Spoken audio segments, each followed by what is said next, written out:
Hello and welcome to Jeet stories, आपका channel जहाँ पे आपकी समस्याओं का समाधान होगा। कोई भी समस्या है तो आप लिखेंगे questionjeet@gmail.com पर और उसका समाधान हम निकाल के रहेंगे, हम और आप मिलके। चाहे उसके लिए किसी भी एक्सपर्ट से क्यों बात करनी पड़े, उसके लिए आप जैसे मैंने बताया questionjeet@gmail.com पे लिखेंगे। और अगर आपके पास कोई आपने ऐसा बड़ा काम किया है, कोई अचीवमेंट है आपकी, तो आप लिखेंगे answerjeet@gmail.com पर, जो हम दुनिया के साथ शेयर करेंगे और उनको इंस्पायर करेंगे आपकी तरह काम करने के लिए। चलिए आज का एपिसोड शुरू करते हैं। आज का एपिसोड जैसे हर बार होता है, 2 चैप्टर्स। पहला चैप्टर इंस्पायरिंग स्टोरीज और दूसरा चैप्टर है lean on me. Lean on me में आज बहुत ही इंटरेस्टिंग एक सवाल है जो कि घर घर की परेशानी है, जो कि एक सिबलिंग राइवलरी कहते हैं, जैसे कि भाई बहन या बहन भाई, मतलब भाई भाई के बीच में कोई जो है एक अनबन क्रिएट कर देते हैं माँ बाप। हाँ, माँ बाप, जी हाँ, करते हैं, मैंने देखा है, उसी के बारे में बात करेंगे आज। और चलिए आज की शुरू करते हैं पहले चैप्टर से, inspiring stories. Super inspirational story है आज की। आज की स्टोरी के प्रोडक्ट का नाम आपको डेफिनेटली पता होगा, चाहे आपको उसके ओनर का नाम पता हो या ना पता हो। तो प्रोडक्ट का नाम मैं बताऊं आपको, प्रोडक्ट का नाम है निरमा, है ना, सबको पता ही है वह। तो निरमा वॉशिंग पाउडर के प्रमोटर जो हैं उनका नाम है करसन भाई पटेल। जी हाँ, करसन भाई पटेल। गुजरात की पैदाश है इनकी, छोटे से गांव में पैदा हुए थे। फार्मर थे इनके पिताजी, एक खेती करा करते थे। और इन्होंने बीएससी करके, जैसे हर एक बच्चे की ख्वाहिश होती है कि इस गांव से निकलूं तो एक सरकारी नौकरी मिल जाए, तो पहले कुछ साल प्राइवेट नौकरी करी और फिर इनको मिली एक सरकारी नौकरी। लेकिन ये रुकने वाले कहाँ थे? अगर ये वहाँ रुक जाते तो फिर करसन भाई पटेल की बात हम और आप थोड़ी करते। तो ये निकले वहाँ से, पहुँचे अहमदाबाद। अहमदाबाद में उन्होंने छोटा सा एक घर लिया और घर के पीछे में ही एक वॉशिंग पाउडर बनाना शुरू किया। वॉशिंग पाउडर ऐसा ज़बरदस्त वॉशिंग पाउडर के बस लोगों को साइकिल पे जाके घर घर में बेचा करते थे, 3.5 रुपये किलो। उसी समय जो वॉशिंग पाउडर मार्केट में मिलता था वो था 13 रुपये किलो, है ना, प्राइस डिफरेंस। 3.5 रुपये किलो और 13 रुपये किलो का मार्केट का पाउडर, और वो भी गारंटी के साथ आपको देंगे पाउडर, आप यूज़ करो, ना समझ आए तो वापस कर देना, पैसे वापस। तो लोगों ने यूज़ करना शुरू करा, कई साल यूज़ करा, कई साल उन्होंने मेहनत करी, साइकिल में जाते रहे, अपने आप अपने कस्टमर बनाए। एक कस्टमर, छोटा सा एक कस्टमर बेस बन गया। कुछ लोग ऐसे इनके परमानेंट हो गए जो इन्हीं से पाउडर लिया करते थे, जो लोगों को प्रोडक्ट समझ आने लगा। ये काफ़ी टाइम लगा इन सब एक कहानी, क्योंकि जल्दी जल्दी सुना लग नहीं रहा है, लेकिन बहुत टाइम लगा इस चीज़ में। 4-5 साल लगा इनको ऐसे ही घिसते हुए। फिर इन्होंने कुछ एक छोटा सा डिस्ट्रीब्यूशन नेटवर्क शुरू करा, दुकानों पे माल देना शुरू करा। वहाँ भी लोगों को अच्छा लगा, लेकिन ये रुकने वाले तो थे नहीं, इनको चाहिए था बड़ा, बहुत कुछ, एक अच्छा नाम। अपनी बेटी का नाम बिल्कुल अमर कर दिया इन्होंने ऐसे। तो इन्होंने अपना, जैसे जैसे मार्केट में ब्रांडिंग हुई, जैसे जैसे लोगों को पता चला, इन्होंने अपना दिमाग लगाया। इन्होंने क्या करा, एक इमीडिएटली सारा प्रोडक्ट मार्केट से हटा लिया, सारा मार्केट से प्रोडक्ट गायब। निरमा मार्केट से हट गया और सुपर ऐड हर जगह, हर आप बिल बोर्ड पे देख लो निरमा का ऐड, टीवी पे देख लो निरमा का ऐड। देखा होगा, याद होगा आपको, मेरे को तो याद है। Washing powder Nirma, washing powder Nirma, दूध की सफ़ेदी निरमा से आए, याद है ना ये? तो ये एडवर्टीजमेंट हर जगह, और प्रोडक्ट मार्केट में है नहीं। मेरे साथ हुआ था, हम वहाँ पे, हमारे घर के पास सुपर मार्केट होता था, हम गए वहाँ पे, ना कभी नहीं मिला, 2-3 महीने मिला ही नहीं माल हमें। खैर वो उन्होंने हटा लिया था। हमें भी जैसे लगा, सारी दुनिया को ऐसे लगा कि इतना बढ़िया प्रोडक्ट है यार, आते ही मार्केट से उठ जाता है। तो फिर उन्होंने मार्केट फ्लड कर दिया प्रोडक्ट से, आया और बिका। मार्केट में डालते ही मार्केट प्रोडक्ट ख़त्म, डालते प्रोडक्ट ख़त्म। एक नंबर पे नंबर वन वॉशिंग पाउडर था इंडिया का, 40% मार्केट शेयर था एक इंडिविजुअल निरमा का। तो वहाँ से कहानी फिर लीप्स एंड बाउंड में बढ़ी। अब करसन भाई थे बिजनेसमैन, इन्होंने देखा कंपटीशन बढ़ रहा है, डाइवर्सिफाई करना ज़रूरी है।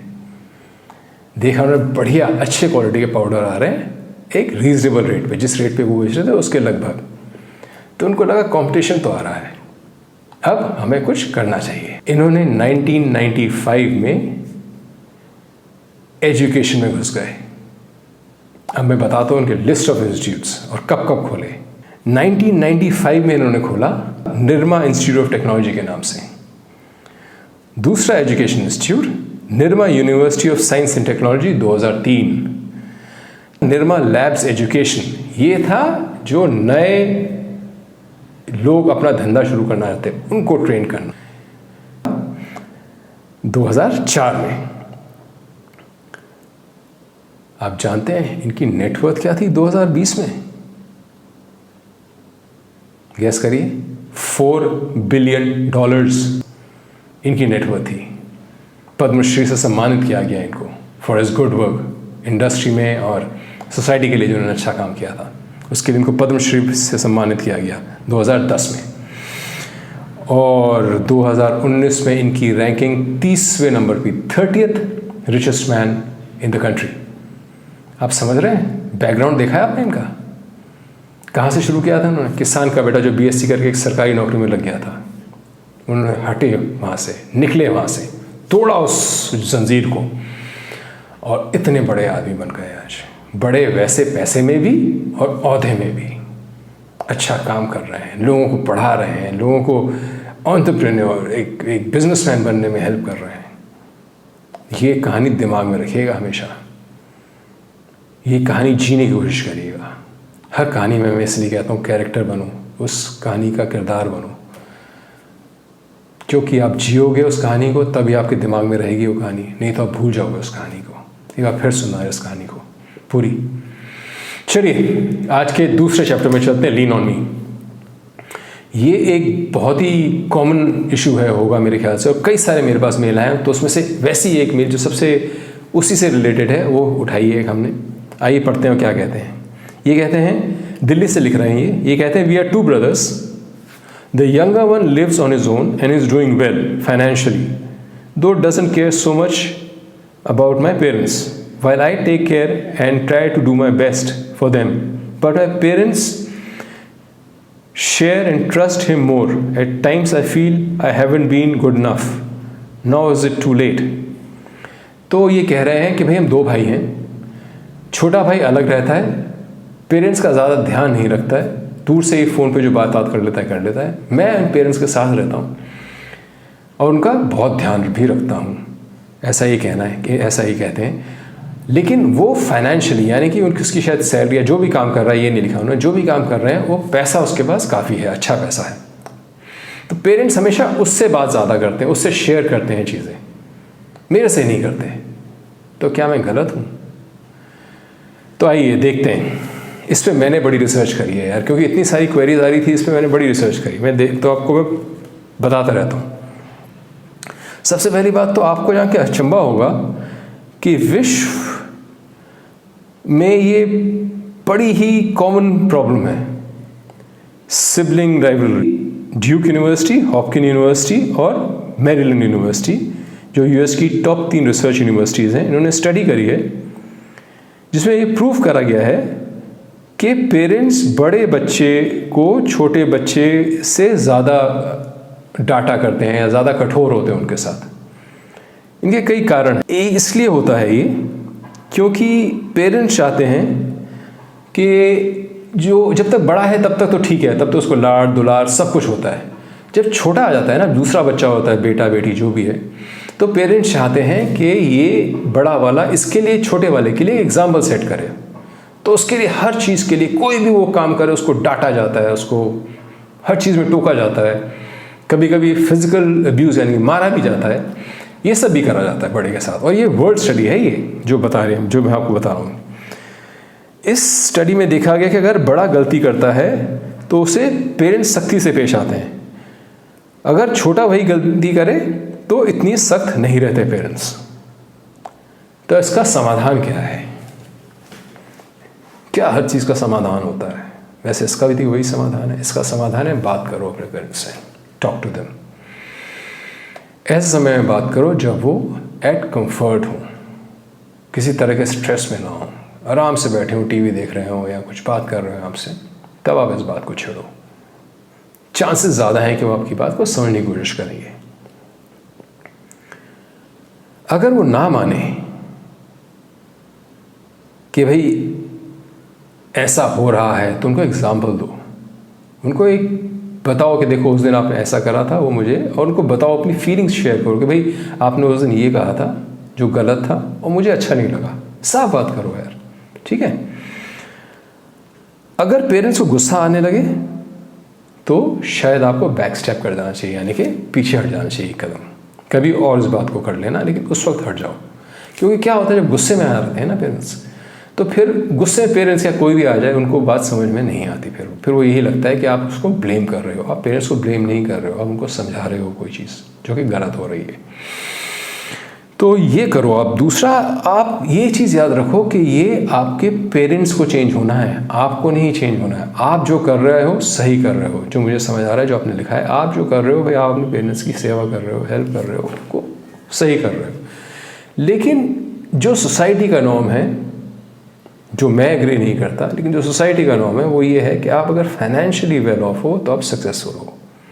आपकी सक्सेस आपकी गाड़ी से मेजर करी जाती है। अगर आप एक मर्सिडीज़ में उतरते हो तो आप एक बहुत सक्सेसफुल आदमी हो, चाहे जितने मर्जी आप अंदर से जैसे मर्जी हो।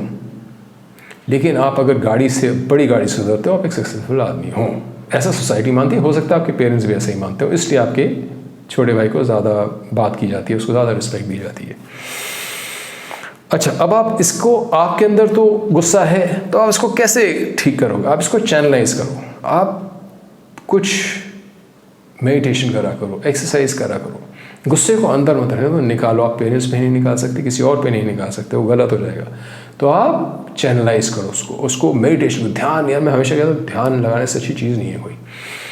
मैंने आपको फिजिकली एंड मेंटली क्योर किया है। फिजिकली क्योर किया है मैंने आपको, मेंटली तो कर ही लेते हैं लोग, फिजिकली एलिमेंट्स को क्योर किया है मैंने अपने ध्यान लगा के। Meditation is a very strong tool. यार अपने माइंड को कंट्रोल कर लो ना, तो कुछ भी कंट्रोल कर सकते हो। मेडिटेशन करा करो, स्पोर्ट्स करा करो।